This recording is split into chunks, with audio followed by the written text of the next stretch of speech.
Hey, how we doing? Welcome to Your Successful Retirement. I want to take a bit of a different tack today, as opposed to talking about investments or retirement, or we've spent a lot of time in the last couple of months on long-term care issues.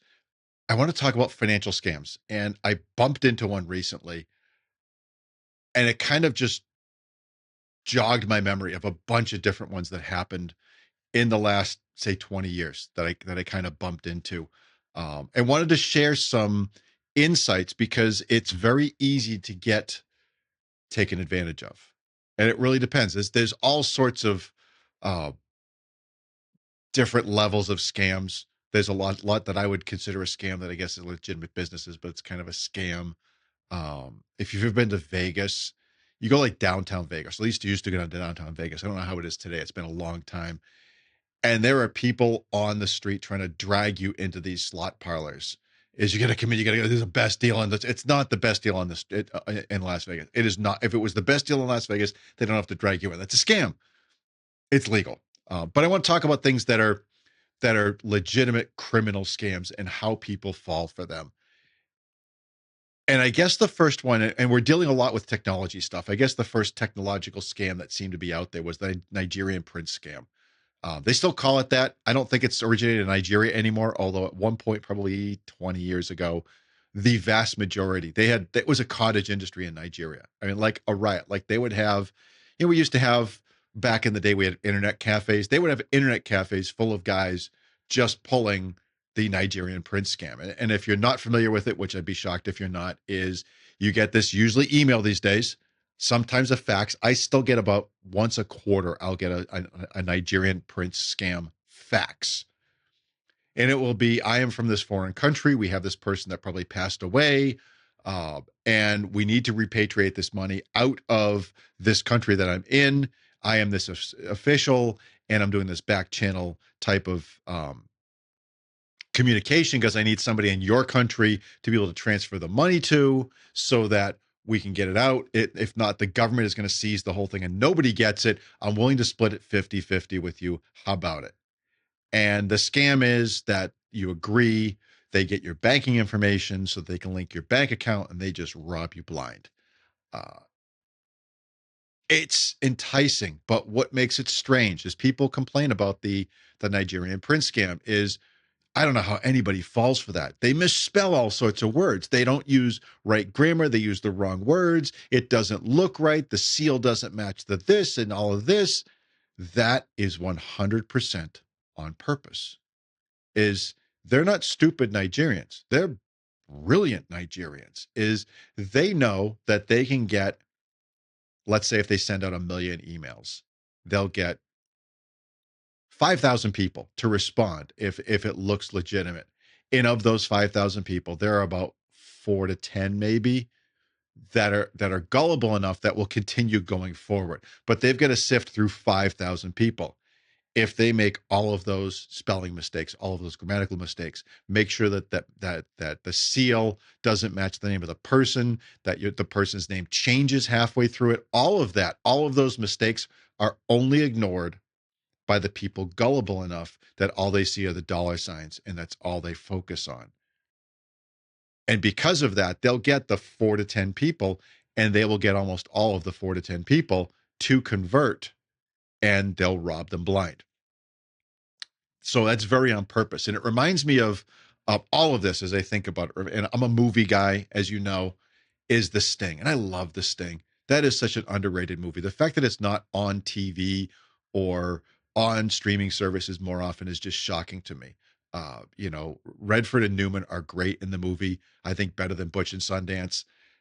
It's confusing. It's like an early 70s version of the Ocean's 11 movies to some extent, but it starts out with a similar scam. Look, I'm here to help you. And, it starts out in a scam. I'm sorry. It starts out with a scam of, you know, this guy's got this package of money that Luther and Redford don't know is mob money. And they're like, look, if you hide it this way in your pants like this, it'll be all set. And they hand him the money back and off he goes. And they did a switch on the money and all of that. It's just that gullibility. And then the end, and we'll talk about the end, how the end deals with this new one I saw just recently, is epic in scale. It is epic in scale. And thinking about it, I love the Ocean's 11, the first three Ocean's 11 movies. Um, oh gosh, there was another one in the mid 90s. I can't now, all of a sudden it just left my brain. I gravitate towards these movies. I'm fascinated by it. Um, but let's get into a couple of things that I've seen that really um will outline some of the scams out there and what you want to watch out for. What you have to understand is none of these are new. Not a single one of these are new. The Grifters is the movie from the 90s with John Cusack. Another great movie on scams and small time versus big time. Spectacular movie. Anyways, I want you to look at these. None of these are new. Is if you go back, you'll see parallels between The Sting and Grifters and Ocean's 11 in these things I'm going to talk about. You go, oh, they're not new. They're using technology to make them new. Is they will be new again. But if you can recognize some of the traits, it allows you to kind of get rid of the details and be able to see it. So first one's got to be close to 20 years ago. Back when Craigslist was a thing. Remember when Craigslist was a thing? Now it's Facebook Marketplace. I still use Craigslist because there are people that will sell things on Craigslist that don't know that Facebook Marketplace exists, and you'll get better deals that way. If you're buying, don't ever look at Craigslist. If you're selling, always list on Craigslist, by the way, just so I can make sure I get my good deals. And I get this phone call from this acquaintance, friend, woman I went to church with. And she knew what I did for a living. And she calls me up and she said, you're not going to believe what happened to me. I pick up the phone. I say, hello. You're not going to believe what happened to me. Hey, how's it going? Good. Let me tell you this story. So she put something of reasonably high value. I forget what it was. It wasn't a car, but it was something that was fairly expensive on Craigslist. She gets a phone call from this guy. He's like, hey, I want that. I've been looking for a long time for that. I'm willing to come down today to buy it from you. And she's like, oh, this is great. Thank you very much. He rolls in, he looks at the thing, he says, I'll take it. And he pulls out a check and he said, I was so confident that this was going to work out that I filled out this check. I made a mistake. I wrote it for $500 too much. It's the only check I have. I don't know what we can do, but I really need this. I need this today.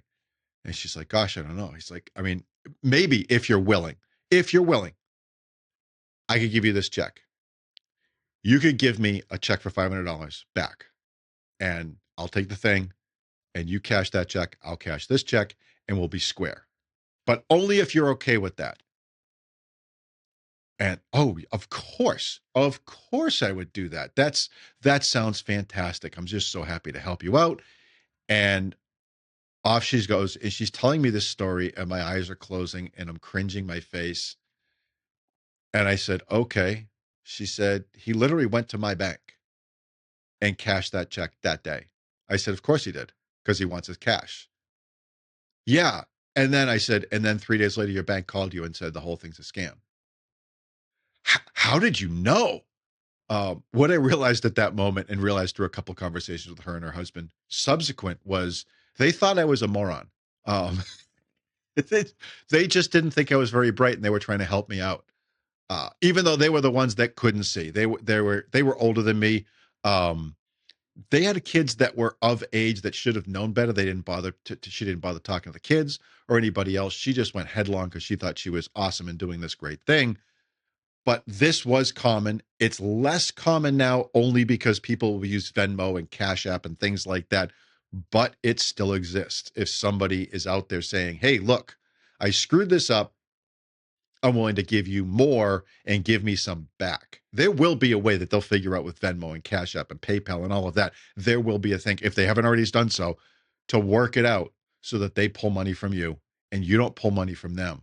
And they also get your stuff. Now, I don't know. I forget, like I said, I forget the item that she was selling, like if they wanted it or not, or if they just dropped it off in the next corner and just didn't care and they wanted their $500. But this is a very common historically scam is, I'm going to give you something and give it back. Again, it's just like the very beginning of this thing is, look, I'm going to show you this thing and then hand it back to you, and we're going to go our separate ways, and everything's going to be fine. That's not how it works. You have those issues of people taking advantage of you. You want to be aware of that. The second one, probably about the same time, maybe a little bit earlier, is I was going to lunch. It was me and my old assistant, my retired assistant, Donna. We were going to lunch with a work acquaintance and his wife nearby, in between our offices, because he lives his office is a little bit further away. So we were getting together just for a lunch, just for a business lunch, hanging out. And the acquaintance says, "You're not going to believe this. Stephanie has a job." His wife, Stephanie. Stephanie has a job. No kidding, Stephanie. And Stephanie's helped out. His job is a home office type thing, and it works out well for him, and it's very successful. He's like, "Yeah, she's got a job." I said, "Doing what?" She says, "I'm a secret shopper." Now I'm fascinated by this. Just as much as I'm fascinated about the grifters and the sting, I'm fascinated with secret shopper. I think that's a cool job. I think it's a rare job. So now I want to know more. And I said, "How did you get, who do you know? How did you get this? Who contacted you?" And he very proudly puffs up his chest. He goes, "They sent her an email." And I said, "Oh, Steve, no, no, no, no, no, no, no, no, no, no." He goes, "No, no, it's 100% legit."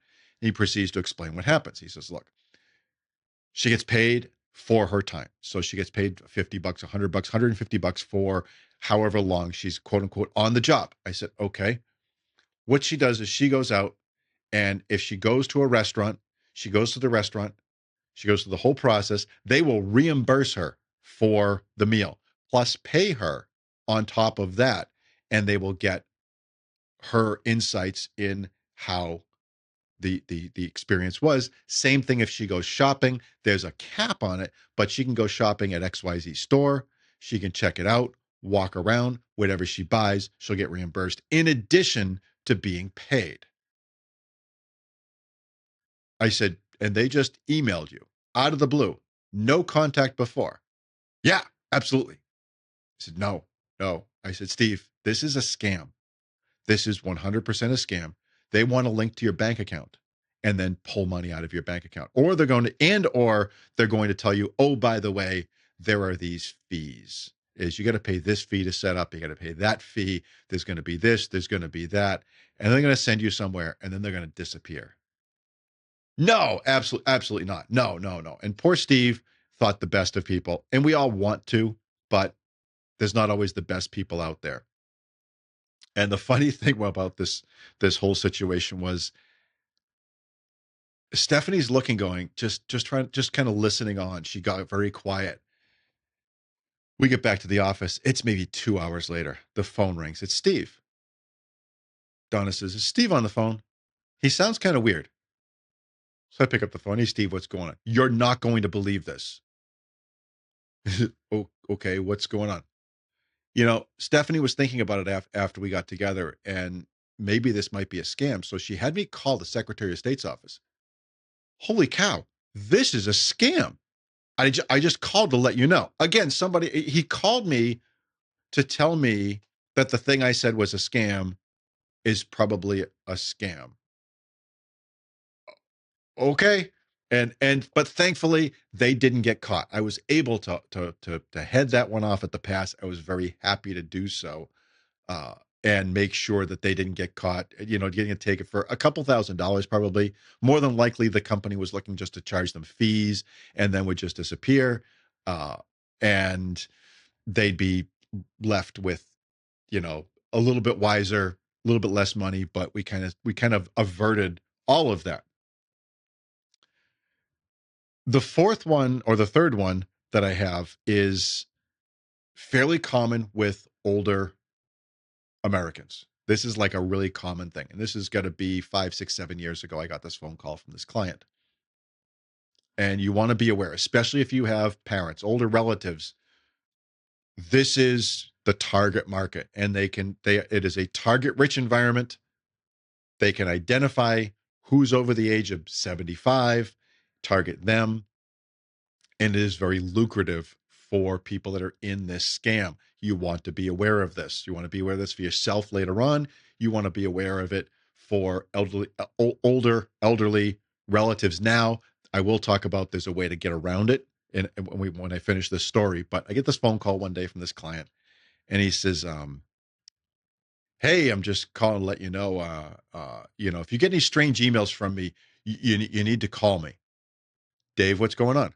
Now, Dave had very early stage Alzheimer's. Like, it wasn't quite clinically diagnosed, but man, after 34 years now, so 28, 29 years at the time, watching multiple clients progress through this issue, man, we sniffed this out between me and my old assistant Donna. We would sniff it out in heartbeats. Like, there have been times that we've called children of clients saying, "You've got a problem with mom or dad." Nobody knows it yet. We know it just because of the way they're talking on the phone. So I kind of recognized that Dave was starting down that road and that he didn't always um, think logically. And it was tough because he was an engineer by nature, and engineers by nature think logically. And he was having difficulty with that. And I said, "Dave, what's going on?" He said, "Well, I got this email. I think it was an email. And they said that my computer was at risk, that they had done a scan on the World Wide Web." And of course, he used it on the World Wide Web because everybody uses that. Only old people call it the World Wide Web. I said, "Okay." "And my computer is at risk." I said, "All right." So they had a phone number to call. Man, this is good. This is good. We're not doing it. We're not doing this stuff electronically. They're doing a hard line phone call. So he picks up the phone. He calls his company. He's like, "Yeah, I just got this email." He says, "Oh, sir, let me get your name and address." "Oh, yes, you're definitely on our list. Yeah, there's a concern that your system might be infected. We got notification on the World Wide Web, and we can definitely help. What I can do is I can have you download our tool that will give me access to your computer and be able to have me go around the computer. You'll see what I'm doing on your screen, but it will let me take a look to see if there's a problem. And if there is, we can talk about how to fix that." He's like, "Oh, that would be great." So he downloads this program that will then mirror his computer to this person's computer that he's only talked to for 5 minutes in his entire life. He has no idea who they are. They just sent him an email. And after 5 minutes, the guy goes, "Oh man, this thing is just loaded with viruses. We can fix this, but we need to get paid first. We need to get paid." I think it was $500. Um, he said, "But it's not processing a credit card is actually too long. Is we've had some problems in the past. That's not to say I don't trust you. Is it possible for you to drive down to your local CVS or grocery store or whatever and get $500 worth of Visa gift cards? Come back, give me the numbers. That's instantaneous money to us, and then we can take care of it." Client says, "Absolutely." He gets in his car and drives away. This guy has 45 minutes unfettered access to Dave's computer, complete access. And he looks at everything. And he's telling me this story, and I'm like, "Oh no, no, no, no, no." He gets back, gives him the numbers. The guy goes, "Blip, blip, blip, blip, blip, blip. You're all set. You might get some strange emails, but you're all set." And that's what prompted him to call me. And thank goodness he did. I said, "Dave, you've got a big problem." I said, "They just stole all your information. Anything that was on that computer, they've stolen. They've stolen every last bit of it. They may have put a virus on top of it. They've definitely stolen everything. You need to get rid of that computer, reboot, just wipe it, reboot it. You need to call your bank, close your bank accounts, reopen bank accounts. I will contact Charles Schwab, which is where his investments were. I will contact Charles Schwab, put a lock on your account right now that there's a potential fraud problem. I will then send you paperwork so they can relink your new bank account to your account at Schwab, and Schwab will monitor on their side to make sure that nothing happens." "No, no, I think it's no, no, I'm all set now." I said, "I don't think you're all set." Now, thankfully, his son lived nearby, and his son was very tech savvy. I was very surprised that Dave just went along and did this as opposed to asking his son, "Hey, is there a problem?" He just bolted through. Um, so a couple of hours later, I get a phone call from Dave and his son. Uh, "Dad got hacked." I said, "I know." "You know?" I said, "Dad called me a couple of hours ago." "Oh." I said, "You've gone to the bank?" "We're on our way to the bank right now. I just wanted to, I said, the account's already locked at Schwab. I am sending you the paperwork when you get the new account open. You'll have paperwork that he can sign and link his Schwab account to the new bank account, and everything should be fine. Hopefully, they didn't get social security numbers and things like that, but this is the best we can do. Thank you very much. Off they went. Thankfully, it didn't cost him anything. They were able to catch everything in time and stop any money from being transferred or anything like that. But a high risk situation. He could have been, he could have had his identity stolen. There's a whole bunch of things that could have happened. You want to be careful. It's hard though, because as you get older, these logic processes break down. That just breaks down. It's harder to process. It's harder to think quickly. People are pressuring you. You don't want to look foolish. All of that we all feel a little bit as we get older, and the older we get, the worse it gets. I've got a solution, or I've got a reasonable solution that I think cuts this down by 95%. If you're over the age of 75, or if you have a relative over the age of 75, they have no business owning a computer, laptop, desktop, I don't care. Pop top, drop top, it don't matter. They do not belong with a computer. Buy them an iPad. Buy them an iPad, get the little keyboard that attaches to it automatically, and be done with it. You can't download software to an iPad. You can use another tablet if you want. I'm a big Apple fan, and I'll let you know that I don't get paid anything, so this is unsolicited. But way back when, 15 years ago, when the whole the Apple Store came out, and then Google came out with their thing, and there was this open versus closed shop, and Apple's a closed shop, and Google's an open shop, and open shop is better. Man, I saw that coming light years before. I said, yeah, it's a closed shop. It's really hard to drop viruses and things into a closed shop, because Apple is going to check your code before they upload it to their store. You can't just take care of it. Now, recently, there have been court cases, because courts are stupid, and sometimes of, oh, they're gatekeeping, and people should be able to go around the closed system to download whatever they want. Sure. And when you get a virus, don't be surprised. When somebody hacks you, don't be surprised. But Apple's a closed shop. You get that email that says, oh, there's a problem with your computer. I don't have a computer. I have an iPad. I can delete that email. Even if they say there's a problem with your iPad, it's very hard for them to gain access to your iPad. It's very, very difficult. It's difficult to get your data. It's difficult to get all of that. It can save a lot of grief with these type of scams. So be aware of that. Is if you're getting of that age, or if you have a relative that's getting of that age, it might be time to transition them to a better piece of technology than the old desktop sitting in the corner in the back office that used to be your bedroom, on a sewing table with a CRT monitor possibly. And that describes my dad for a lot of years. And my dad was head of information technology for a bank. Uh, but at home, it was, as he got older, that's the way it was. So be aware of that. Which brings me to my last one. And this is the doozy of all doozies. I never thought I'd see something like this, like firsthand or secondhand at least. This is if you remember the movie The Sting, they get Robert Shaw convinced that they have this inside track to get the winners of horse races, and they him to bankroll it to make the big bet. And then they scam him out of the money. I got to see something very close to that on that level of scale. I get this acquaintance calls me up. He's like, I need some help. I said, sure. What do you need? I need a crypto lawyer. What's a crypto? Wait, you know what, Biff? Tell me what's going on. Why do you think you need a crypto lawyer? Because I'm thinking that's not a thing. Is crypto, how did somebody steal your crypto without you giving? I don't know. Tell me what happened. He said, I put some money in this crypto exchange with somebody else, and now they're claiming wire fraud, and the FBI's out to get me, and they're going to arrest me. I need a crypto lawyer to make sure I don't go to jail.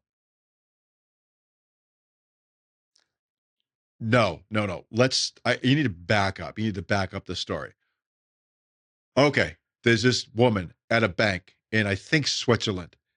And I put some money in the bank, and she put some money in, and some money in this crypto account. She put money in this crypto account, And now the crypto exchange is claiming that this fraud and the FBI is on their way. I said, well, maybe this is money laundering. They're using him to launder the money. Is they're making him deposit some money. They deposit a much larger amount. In this case, they were depositing 3 times as much as he was. And they're washing it through him. And they'll do a couple of trades and then take the money out. They'll get their money back. And now it's clean money. He'll pay the capital gains. They'll be happy. He'll be happy. Okay. I said, maybe the FBI is on their way. Maybe not. You're not guilty of wire fraud. You're an innocent victim. You got scammed. Uh, you're a cooperating witness is what you are. Do you have a problem sitting in court and testifying against these people if it comes to that? He goes, no, I definitely do that. Absolutely, I do that. I said, I don't think you have anything to worry about, but tell me what happened. Tell me how this all happened. And here's where it starts. You know how you're sitting there watching TV at night and you're just playing Angry Birds on your phone. Angry Birds is back, by the way. You're playing Angry Birds on your phone and you get this text, hey, you're going to Joe's party this weekend? No name, just a phone number. So it's not part of your contacts. It's an area code you don't recognize. You know it's not near you because you don't recognize it at all. And you go, you hit delete, or report junk. That's what I do. You get one, must be some idiot that just dialed it wrong. You get 2, you go, that's weird. You get 10, you say, what's the scam? Why are they doing this? Why do they do this? Here's why they do that. So one night, it's got to be months ago before this happened. He's sitting there playing Angry Birds and he gets a text. Hey, did you get the cat food? Now, this guy's not, he's in a tough spot in the first place. I'll say it that way. He texts back. I don't have a cat. Send. Meow. Send. And from that second text, I went, oh, this is when they knew they had you. Like the odds of just getting a response is a big deal. Getting a cutesy response, he's probably 10 times more likely to fall for this. I said, oh no. I said, okay. And I started this conversation with this woman in, I think, Switzerland. And she works at this bank in Switzerland and she's having a tough time and she really enjoys, talking to me via text because it really gives her an outlet. I'm like, oh no. And this Biff is 63, 64, just a regular guy. And this banker from Switzerland thinks that he's the best thing since sliced bread. And they start talking about their lives and all of that. And she starts talking about what she does at work. And she works at the crypto exchange for this bank. And of course, and this is one of those cringe areas, the banks control the price of crypto. I said, what? Well, you know that, don't you? And says it to me like I'm the idiot. I said, okay. The banks control the price. Okay. Sure. If that's what all right, we'll go with that. And he says, yeah, so they control the price of crypto. So they know when the prices are going to go up and down. Uh-huh. But she can't trade on it. And I'm like, oh my gosh, this is the end of this thing. Is Robert Redford is working for the fake betting company, and he can't place the bet that he already knows the winner. He has to bring in Robert Shaw to place the bet. I can't profit from this, but what I can do is have you open an account, you deposit some money, I'll deposit some money, we'll split the profit 50-50. Oh, no. I said, so? And I thought it was the first go around with the details. He wasn't really forthcoming with the details. But the first go around, I thought he was depositing cash. He was not. He was opening a crypto account someplace else. He was buying $50,000, $50,000 worth of Bitcoin, and then transferring it by giving the register and the password to someone else on another crypto exchange. And I'm putting huge air quotes on that because this is what she told me to do. And he does it. And now it's there. And then the woman from Switzerland deposits $150,000 into it. And then she lets him know when there's going to be trades. She'll let them know when there's going to be a big move, and she'll contact him. And he's going to then contact this other contact at this crypto exchange, and then they'll do the trade, and then they'll find out. And he said, yeah, it was working pretty good. It was working really good for a while. We did 2 trades. We made a lot of money on those 2 trades. Okay. And then the crypto exchange notified me that they're freezing the account because of wire fraud. They think that there's a scam. And this is where I thought that they were laundering money. I said, all right. And what now? Well, the crypto exchange says that if I convert another $20,000 into crypto and transfer it to that account, it shows good faith that the money is legit, and they'll release the rest of the money. Why will that show good faith? I don't know. That's what they said. They're the experts on this. That's what they said. And I said, Biff, please, please, please, please, please. The 50 grand is gone. I'm sorry to say it, but the 50 grand is GONE, gone. The 20 grand is just the kicker. The 20 grand is this company. These people want to just continue running this con. It's going to be 20 grand, and then there's going to be something else. Then there's going to be something else until they bleed you dry. Do not send them the 20 grand. That was the last I heard from him. Um, he's like, yeah, I got to think about it. So keep me posted. Let me know. It was well over a month ago. I worry that he sent him the $20,000, but it reminds me of the end of the sting. The end of the sting is, they do the big bet, and then Robert Shaw is there, and without the goons, and then the feds come in, and Newman kills Redford, and the feds kill Newman, and the bunco cop gets Robert Shaw out of this, and let's go, and he goes away thinking that I'm a respectable banker in this town. Thank goodness I didn't get caught up in that scandal, even though I lost whatever the dollar amount. It was 1972. It seemed like a lot of money at the time. And he never thought about it again. It never occurred to him the rest of his life. Oh my gosh, they scammed me, because it was, oh my gosh, I just averted disaster. Unfortunately for this guy, whether it was that day or that day is still coming, he's going to know he got scammed. It's never going to be, oh, thank goodness I avoided this. I pointed out that the feds are never showing up, that it's just money going out. But yeah, it's a massive scam. And you say, well, how often does it happen? Well, it's called pig butchering. And I didn't know this. And the funny thing was, just as this was as he was talking to me, maybe the next day or the day before, and I didn't catch it until afterwards, there was an article in, I think, the Wall Street Journal, that they arrested this guy in Cambodia for stealing hundreds of millions, maybe billions of dollars from people using this. There was no woman in a bank in Switzerland. It was some guy in probably Cambodia. That was it. They had a U.S. phone number, which should have rung a whole bunch of bells in in Biff's mind of, if you're in Switzerland, why are you texting me on a U.S. phone to a U.S. phone? Why?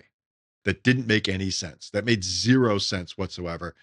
He blew right through that. Again, just like the Nigerian prince scam. He blew right through all of the stop signs, all of the red lights, because it seemed like this was a good deal. And that's kind of the overarching theme here.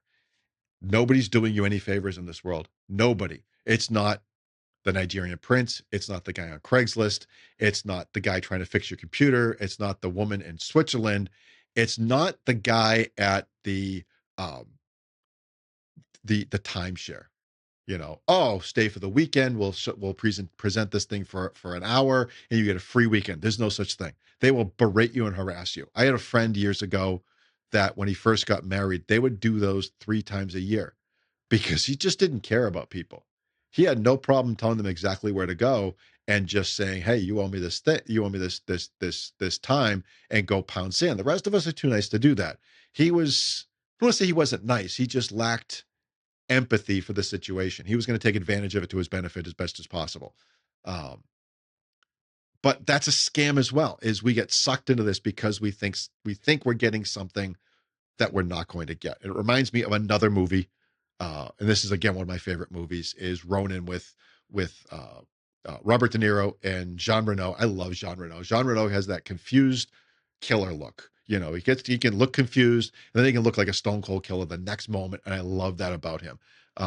French actor, and there's a line in that movie that they're trying to figure out. They've got this theft they've got to make, and they get scammed on the theft, and they're trying to figure out where it's going wrong, where they're getting scammed by the people that hired them in the first place to do this. And the line is, when there is doubt, there is no doubt. If it sniffs just a little bit wrong, it's wrong. It is wrong. If you can take that away, if it sniffs just a little bit wrong, don't go, oh man, I could get this out of it if I just hung through and dealt with this uncomfortable feeling that something is wrong.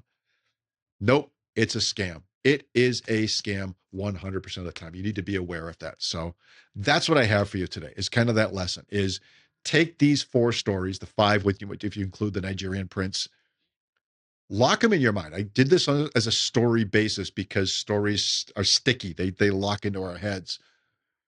For yourself, for the people you care about, for the next generation. It's important for the next generation as well. I was talking with somebody recently. There's a big push these days for rent control.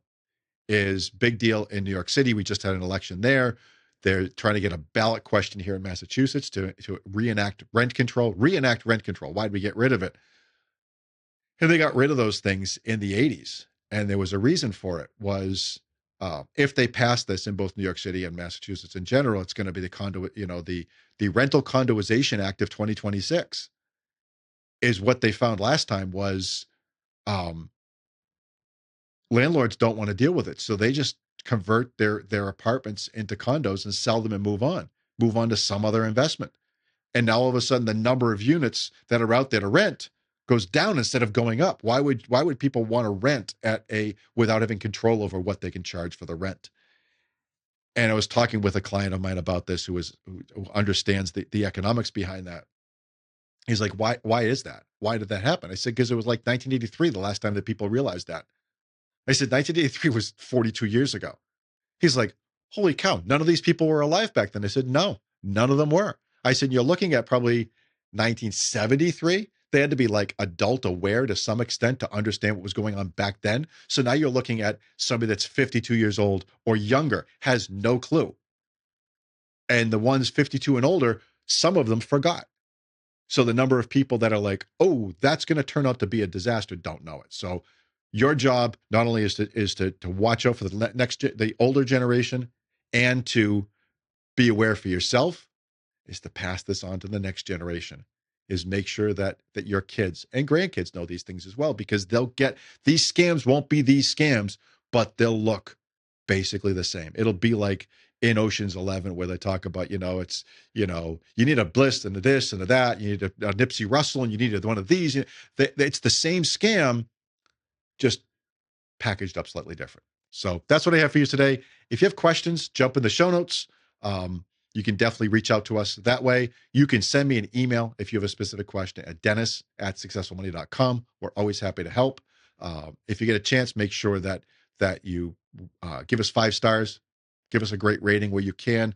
Subscribe, although I'm being told lately that the new word is follow. Follow us on whatever podcast app you have. I subscribe. I'm old school. I'll subscribe. If you're new school, follow. And that's all for this week. So stay safe out there. Thank you for listening to our podcast. Remember, the views expressed are not necessarily those of Successful Money Strategies. All content is for educational purposes only and should not be construed as an endorsement of any third party or their views, or as a solicitation or offer to sell securities or provide investment, tax, legal, or consulting services. We believe the information presented to be reliable, but it is not guaranteed for accuracy or completeness. Investing involves risk, including the potential loss of principal. Hypothetical returns do not reflect actual trading and may not be indicative of the performance performance of any specific investment. Always consult with a qualified financial advisor before making any investment decisions. Past performance is not a guarantee of future results. Additional information, including management fees and expenses, is provided on our Form ADV Part 2, available upon request, or at the SEC's Investment Advisor Public Disclosure website, https://advisorinfo.sec.gov.